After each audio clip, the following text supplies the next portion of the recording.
사랑하는 영락교회 지체들에게 주 안에서 평화 인사를 전합니다. 오늘은 2023년 4월 6일 목요일입니다. 오늘의 묵상 본문은 요한복음 18장 1절로 40절까지의 말씀입니다. 우리 고난주간 복음서의 말씀을 나누고 있습니다. 고난주간의 말씀이죠. 오늘 18장 1절부터의 말씀은 이렇게 시작합니다. 예수께서 이 말씀을 하시고 제자들과 함께 기드론 시내 건너편으로 나아가시니 그곳 동산에 있는데 제자들과 함께 들어가시니라. 오늘이죠. 고난주간 저녁에 있었던 목요일 저녁에 있었던 사건입니다. 동산이 있는데 제자들과 함께 들어가시니라. 이 동산이라고 하는 것은 마태 마가복음에서는 겟세마네다, 누가복음에서는 감난산이다 이렇게 지칭하고 있는데 요한복음에서는 동산이라는 표현을 쓰고 있어요. 케포스라는 말인데 동산이라는 말을 들으면 우리가 생각나는 말씀이 있죠. 우리 창세기에 나오는 에덴 동산입니다. 하나님과 함께 머물렀던, 하나님과 함께 걷고 이야기를 나누었던 바로 그 동산이죠. 그래서 예수님이 이 말씀을 하시고, 이것은 이제 17절에 나오는 마지막 기도죠. 겟세마네의 기도.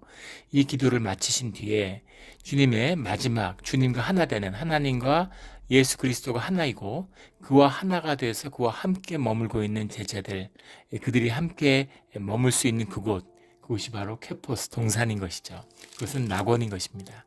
이것이 천국의 비밀이죠. 우리 20장 15절에 가면 마리아가 부활하신 주님을 만나서 그가 동산지기인 줄 알았다, 케포로스라는 말을 쓰는데 동산지기인 줄 알았다 이런 말을 쓰고 있어요. 바로 그 동산이죠. 이 낙원의 천국에 주님이 함께 하시는 그 이미지가 복음서, 요한복음서에 깊이 투영되어 있다라는 사실을 만나게 됩니다. 주님과 함께 하는 것이 천국이죠. 이 땅에서도 마찬가지고 우리가 죽었다 부활해서도 마찬가지입니다. 주님이 계시는 곳이 눈으로 보기 어느 곳이든지 어디에 있든지 천국입니다. 그 비밀을 깨달는 것, 그것이 이제 우리 신앙의 비밀이죠. 우리 살아서 천국을 만나고 어디에 있든지 그것이 천국으로 변하는 이 깊은 비밀을 풀어내는 우리 신앙의 길이 되기를 주의 이름으로 축원합니다.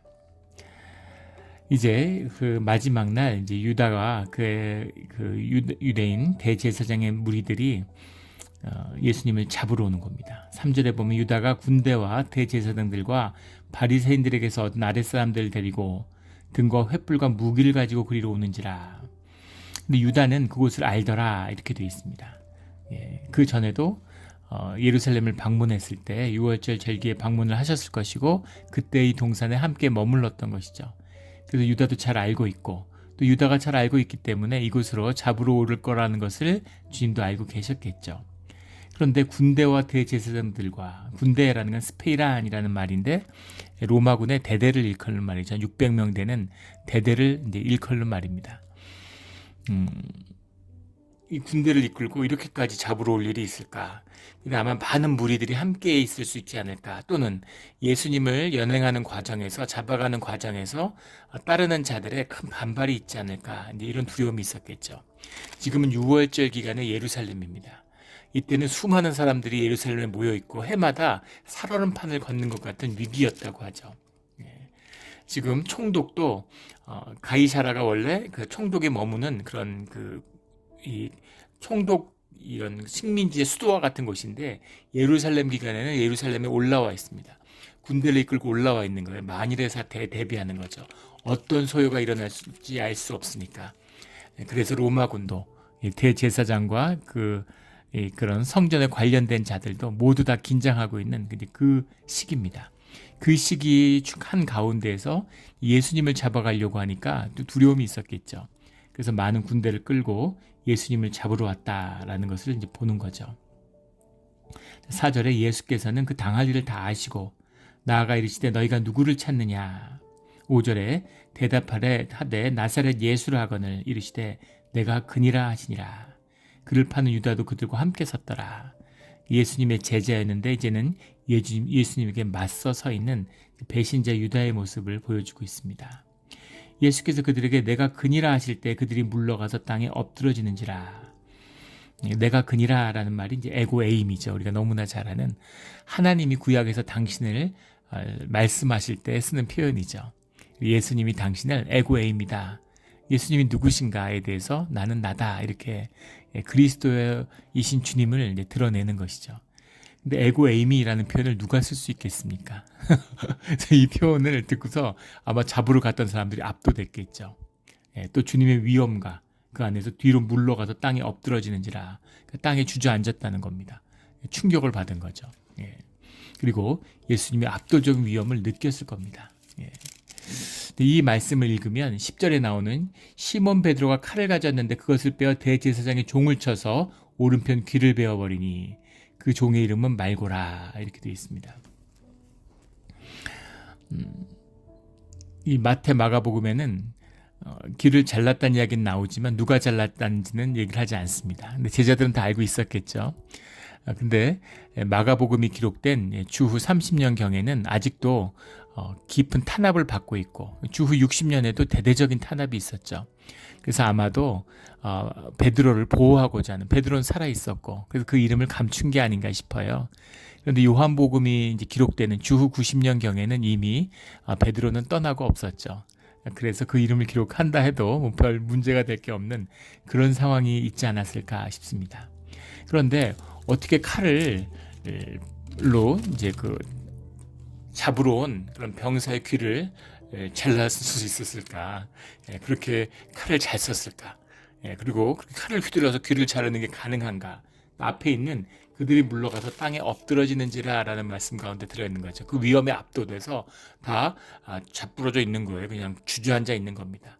그러니까 가서 귀를 잡고 잘라내도 감히 저항할 그런 상황이 못 되는 것이죠. 시몬 베드로가 칼을 가졌다라는 이 말씀이 도전이 됩니다. 어떻게 베드로가 칼을 갖고 있었을까? 혹자는 호신용으로 칼을 갖고 있었을 것이다. 또 누가복음에 나오는 옷을 팔아 칼을 사라는 주님의 명령이 아니었느냐. 근데 그 칼을 사라는 건 진짜 칼을 사갖고 휴대하라는 얘기가 아니죠. 그 칼이 전쟁에 대비하는 것이 영적 전쟁을 의미하는 것인데 그 검은 말씀을 의미하는 거죠. 주님의 말씀을 새기고 간직해라 이런 뜻입니다. 진짜 칼 두 자루 갖고 있다고 해서 로마 군대하고 맞서 싸울 수 있겠어요? 그리고 칼을 가지고 6월절에 예루살렘에 가지고 들어온다? 이것은 불법입니다. 그런 일을 행할 리가 없겠죠. 시몬 베드로가 칼을 가지고 있는 사연이 어떻게 되는지 모르겠는데 가지고 온 사람들이 칼을 떨어뜨렸을 수도 있고 다 주저앉으면서 그 칼을 쥐어서 그 주저앉은 사람의 귀를 가서 붙들고 잘라냈지 않았을까 그렇게 생각이 됩니다. 아무리 뛰어난 검객, 무슨 최정상의 사무라이라도 서 있는 사람 또는 달려드는 사람의 칼을 휘둘러서 귀를 잘라낸다는 건 거의 불가능에 가까운 일이죠. 그런데 이런 흥분된 상태에서, 그리고 원래 어부였는데 베드로가 칼로 사람의 병사의 귀를 잘랐다? 군인의? 이건 좀 생각하기 어려운 것이겠죠. 그래서 그들이 가져온 칼을 들어서 주저앉아 있는 그들의 귀를 잘라냈다. 완전히 압도적인 그런 모습이었겠죠. 그런데 예수님은 누가복음 22장 51절에 보면 그 잘라진 귀를 붙여서 치유해 주시죠. 마지막까지. 그 주님의 뜻에 순종하는, 십자가의 길을 온전히 이루는 하나님의 뜻에 순종하는 그 모습이 담겨 있는 것이기도 하고, 또 예수님의 지극히 큰 자비와 긍휼, 그 병사들이 뭘 알겠어요. 시키는 대로 하는 거잖아요. 그 병들에게 그 해가 가지 않도록, 또 베드로에게 누가 되지 않도록, 허물이 되지 않도록 하려는 주님의 긍휼이었겠죠. 그리고 예수께서 베드로에게 이르시되 칼을 칼집에 꽂으라. 아버지께서 주신 잔을 내가 마시지 아니하겠느냐. 그래서 끝까지 주님에 대한 그런 순종을 말씀하고 있습니다. 12절에 이에 군대와 천부장과 유대인이 아랫사람들이 예수를 잡아 결박하여, 예수님이 전혀 저항하거나 그럴 의미가 없었는데도 결박하려고 하는, 예수님을 모욕을 하려고 하는, 권위의 흠집을 내려고 하는 것이었겠죠. 그것이 이제 산헤드린과 대제사장들의 제사장 그룹의 뜻이니까. 근데 그들이 이제 안나스에게로 끌고 가니, 안나스에게로 끌고 갔다가 요한복음에는 나오지 않지만 산헤드린에 가서 신문을 받죠. 그래서 하나님을 모욕했다, 그가 신을 모독했다라는 것으로 사형 선고를 내립니다. 그런데 그들은 사람을 죽일 권한이 없기 때문에 그것을 다시 로마인의 법정에 끌고 갔다라고 하는데, 오늘 본문에도 나오지만 너희의 법대로 하라 이렇게 이야기합니다. 그 31절에 보면 빌라도가 이르되 너희가 그를 데려다가 너희 법대로 재판해라. 너희가 무슨 말이냐면, 사람을 죽일 수 있는 사법권은 로마의 총독부가 가지고 있는 것이지만, 로마 총독의 권한이지만, 하지만 종교에 대한 신성 모독죄에 대한 처벌은 산헤드린의 권한입니다. 그래서 산헤드린이 죽일 수 있어요. 그래서 너희가 그렇게 재판하고 너희들이 판결했으면 너희들이 알아서 해, 이런 이야기죠. 그런데 그 죄값을 쓰고 싶지는 않은 겁니다. 왜 그럴까요? 무의식적으로 아는 거죠. 예수를 죽여야 되는 현실적인 이유와 감히 죽일 수 없는 그런 진실을 느끼고 있는 영이 같이 있기 때문입니다. 그런데 그 두 가지가 다 있어요. 사람들이 나쁜 짓을 해도 양심의 가책을 느끼죠. 나쁜 짓 하면서 행복하고 막 기뻐하는 사람 보셨습니까?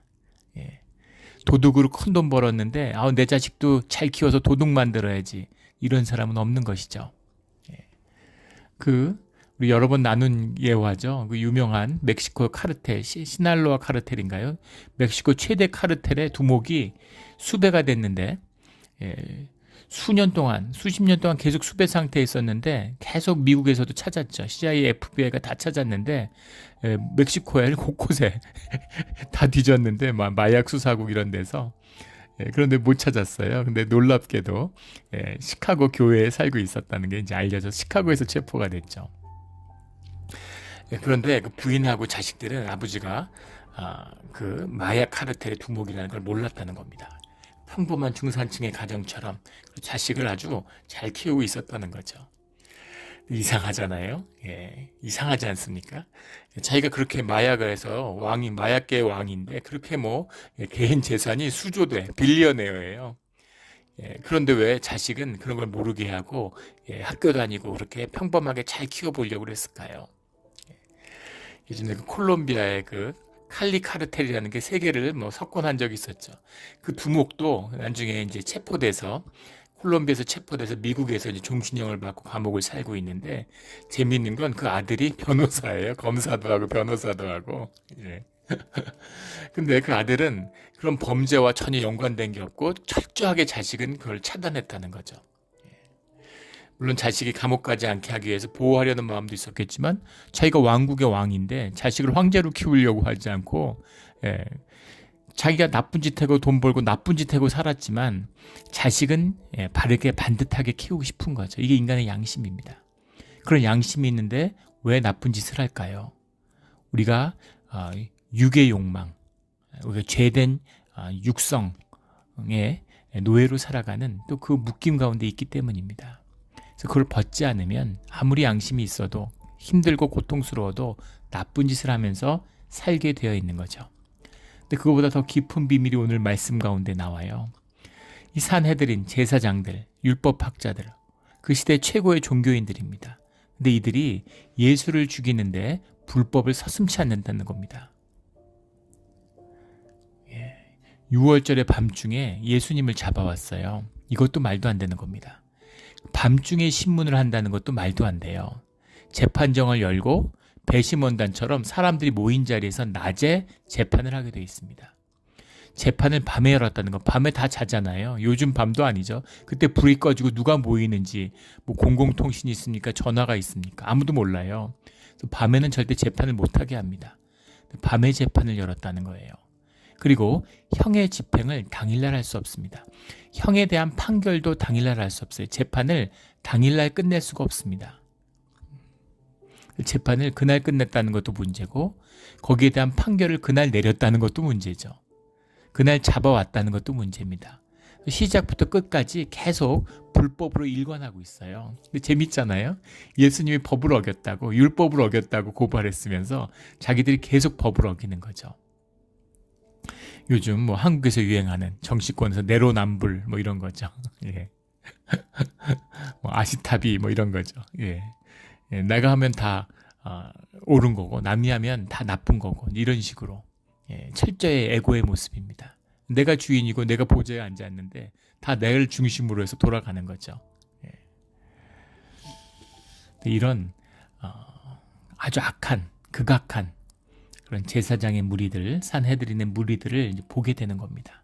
예수님하고 마주쓰니까 그 죄악상이 그대로 드러나는 거죠. 그게 견디기 힘들었겠죠. 세상에서 가장 선하고 하나님의 사람인 것처럼, 세상의 율법은 자기들만 지키는 것처럼 남들 정죄하면서 으스대면서 그렇게 살았는데, 나쁜 짓하고 동포들에게 돈을 뜯어내고, 배경은 무엇이에요? 왜 예수님을 죽이려고 합니까? 예수님이 예루살렘의 왕으로 오면 큰일 나기 때문이죠. 왜냐하면 로마가 그것을 그냥 두지 않을 것이다 라는 겁니다. 실제 그런 선지자가 나타납니다. 요 로마에게 아주 그런 잔인한 짓밟힘을 받았죠. 좋게 본다면 그런 걸 두려워했다고 볼 수 있겠죠. 로마를 두려워했다고 볼 수 있습니다. 그런데 로마를 물리치고 해방할 수도 있잖아요. 자기들이 기대하는 메시아가 와서 이스라엘 왕국을 회복시킬 수도 있잖아요. 그런데 그것이 회복되면 자기 자리가 없는 거죠. 자기가 설 자리가 없어요. 일제시대 때 판사인데 일본 놈들이 너무 악독하니까 조선이 해방되기를 바라죠. 조선이 해방되면 자기는 판사 못하고 감옥 가야 돼요. 친일파로. 해방 바라겠습니까? 바로 그런 것이죠. 그런 딜레마, 그런 아픔이 있는 거예요. 중요한 것은 그럼에도 불구하고 나라의 독립을 구하는 것이 아니라 자기의 입속을 챙기는 것. 이것이 제사장, 서기관들의 모습이었다라는 겁니다. 왜 이렇게까지 악할까? 왜 이렇게까지 극악해야 될까? 결국은 세상에 두 가지 길밖에 없다는 것을 보여주는 거죠. 그리스도의 길, 광야의 길, 예수님의 길을 걷는 자들을 많이 선한 끝을 볼 수 있다는 겁니다. 예수님을 떠났다는 것, 세상을 따른다는 건 뭐겠어요? 결국은 세상에 무릎 꿇었다는 얘기입니다. 세상에 무릎 꿇었다는 건 돈에 무릎 꿇었다는 거예요. 돈에 무릎 꿇었다는 건 마귀에게 무릎 꿇었다는 얘기입니다. 그래서 그 끝이 극악한 것, 잔인무도하고 정말 비참할 때까지 비참해지는 겁니다. 오늘 모습 속에서 비참한 건 예수님이 아니라 바로 산헤드린의 공회원과 대제사장, 제사장의 무리들이죠. 이렇게 비참할 수가 있겠습니까? 아무리 하나님을 모르고 하나님의 율법을 모른다고 해도 그 전문가들이잖아요. 근데 정말 비참하고 비참의 끝을 보여주는 것이죠. 참 이렇게까지. 예전에 미국에 한 2, 3년 전인가요? 코로나가 한창일 때 미국을 뒤흔들었던 큰 사건이 있었습니다. 지금 정확한 이름은 기억이 안 나는데 알렉스 머더 가문이라는 노스캐롤라이나에 있는 가문인데 법조인 가문이에요. 근데 그곳에 한 로펌, 노스캐롤라이나에서 가장 큰 로펌 회사의 대표인데 별명이 노스캐롤라이나의 왕이라는 겁니다. 머더 패밀리. 근데 4대째 증조 할아버지가 검사장을 지냈고 할아버지도 검사장을 지냈고 아버지도 검사장을 지낸 거예요. 그래서 백수십 년에 걸쳐서 100여 년에 걸쳐서 완전히 노스캐롤라이나의 법조계를 지배하고 있는데 미국이 법이 다스리는 나라잖아요. 노스캐롤라이나 그 주위에서 모르는 사람이 없고 모든 걸 다 지배하는 이제 그런 사람이죠. 그 사람 집에서 총기 강도 사건이 나서 그 부인과 그 별장에서 그 강가에 있는 호숫가에 있는 거대한 별장인데 농장이죠. 말농장인데 거기서 부인과 자식이 총에 맞아 죽었다고 그 머더한 사람이 이제 전화를 경찰에 신고를 하면서 시작된 얘기입니다. 그런데 그래서 처음에 누가 감히 노스캐롤라이나에서 그런 일을 할 수가 있을까? 그런 게 이제 큰 그 화제가 됐죠. 근데 언론이 보도를 하고 탐사 보도가 이어지면서 여러 가지 일들이 드러나기 시작했어요. 근데 그 가문 주변에서 죽은 사람들이 많다는 겁니다. 근데 그 자식이 또 생일 파티 할 때도 죽은 여자애가 나왔고, 그런데 모든 범죄에서 다 자식이 다 무죄예요. 더 충격적인 건 그걸 취재하는 과정에서 모든 범죄 기소나 공소 사실부터 경찰의 취조 사실까지 그런 사실들, 법조 기록이 하나도 남아있는 게 없고 공소된 적조차도 경찰에서 조사받았다는 기록조차도 존재하지 않는다는 겁니다. 그러니까 그 기록 다 지웠겠죠. 지우라고 했든지 알아서 지웠든지 그러니까 완전히 무소불위인 거죠. 거기서는 경찰이고 검찰이고 법원이고 완벽하게 지배하고 있는 거예요. 그런 집안인데 뭐 그 긴 얘기 나중에 드러난 건 충격적이게도 부인과 자식을 본인이 죽였다는 사실이 드러났죠. 왜 그랬을까?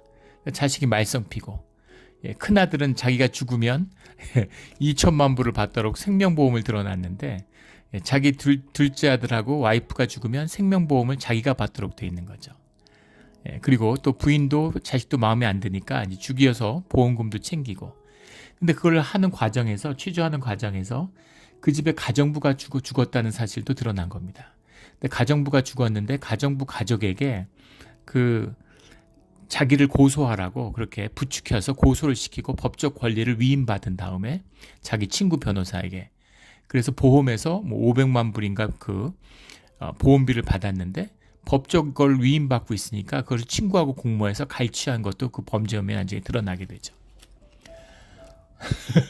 믿어지세요? 거대 로펌의 대표가 그리고 거기서 노스캐롤라이나의 왕이라는 표현을 듣는 사람이 보험 사기를 친다는 게 말이 됩니까? 보험 사기를 치려고 돈이 아쉬워서 한 게 아니겠죠. 자식이 믿고 부인이 미우면 죽일 수 있는 거예요. 근데 죽인 김에 자기가 다 아니까 전문가니까 눈먼 돈이니까 보험금도 타내는 거죠. 돈 몇백만 불, 몇천만 불씩 타낼 수 있는데 왜 그걸 안 하겠어요? 자기가 아는데. 무슨 짓을 하고 사람 죽여? 그전에도 여러 죽여도 전혀 처벌받지 않는데. 이렇게까지 악할 수가 있을까? 그 가정부를 죽여서 500만 불 갈취했는데 불쌍한 자기 집에서 일했는데 그 아마도 자기 자식이 죽였다고 사람들이 그 죽인 아버지가 죽인 그 자식이 죽인 것 같다. 그런 추정을 받고 있는데 불쌍해가지고 500만 불 받았으면 한 50만 불이라도 주면 좋잖아요. 그렇게 가난하고 집에 와서 오랫동안 20년 동안 가정부를 했는데 한 푼도 주지 않고 그걸 다 갈취했습니다. 왜 이렇게까지 악독할까? 그 사람이 특별히 악독한 게 아니라 그것이 인간의 악의 본질이고 우리의 허무의 욕망의 본질입니다.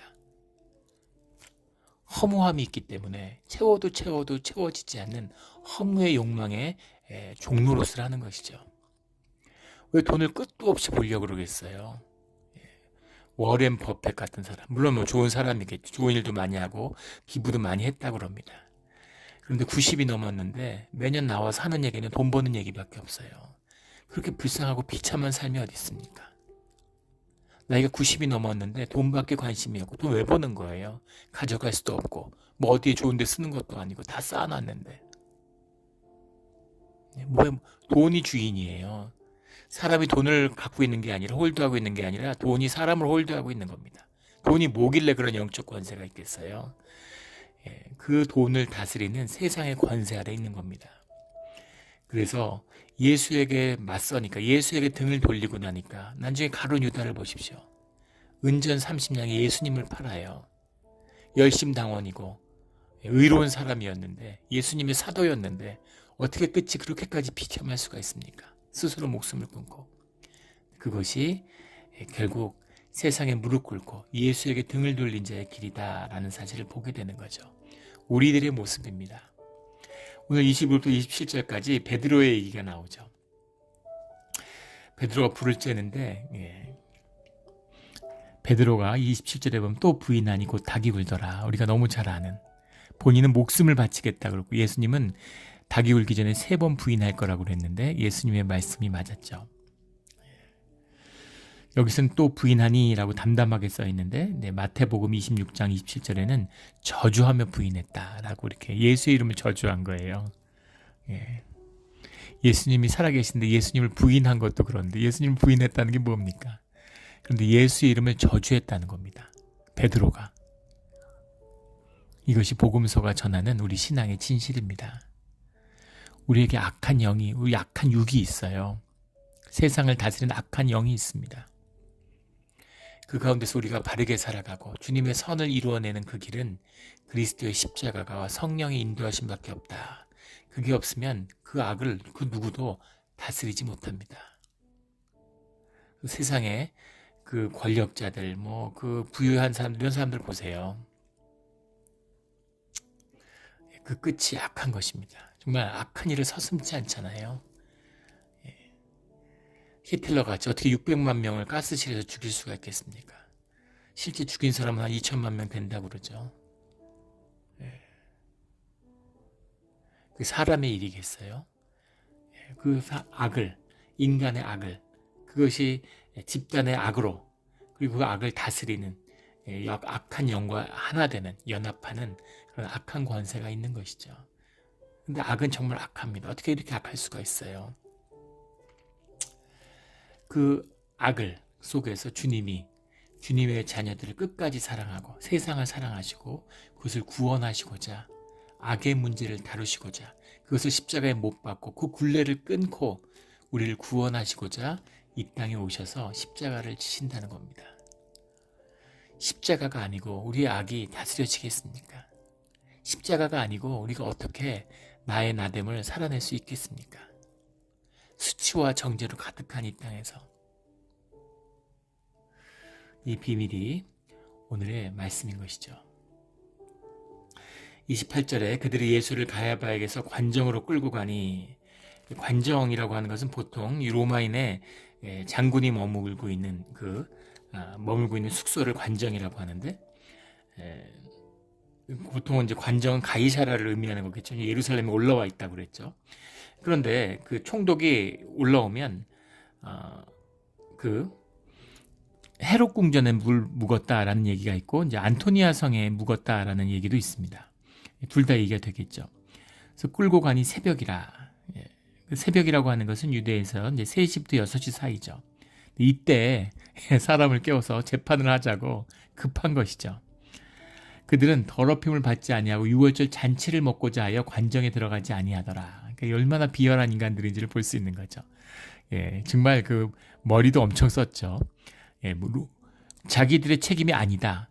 잡아오고 자기들이 정죄하는 것은 유대의 율법으로 했으면서 신성 모독이라고 하면서 그 예수님을 모욕하고 또 예수님을 고발하고 그렇게 유대 사회의 정죄를 끌어냈으면서 정작 자기들이 책임을 져야 하는 거기에 대한 심판과 고소는 하지 못하는 거죠.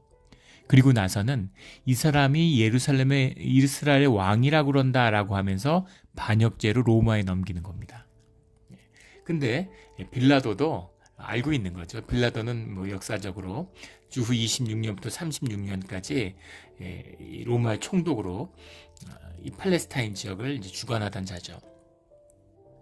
그런데 그 요세푸스의 고대 유대사에 보면 유대의 율법을 그렇게 존중하는 사람은 아니었다고 그래요. 그리고 굉장히 차갑고 잔인하고 유대 사회에 아주 냉담한 사람이었다고 합니다.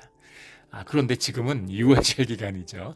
그리고 예루살렘에 올라와 있고, 그러니까 지금 만약에 이 예루살렘에서 폭동이 났다 그러면 이 빌라도가 책임져야죠. 총독이니까. 그러니까 자기도 이제 인사권자가 있으니까 되도록이면 좋게 넘어가자 이런 상황이 있는 거죠.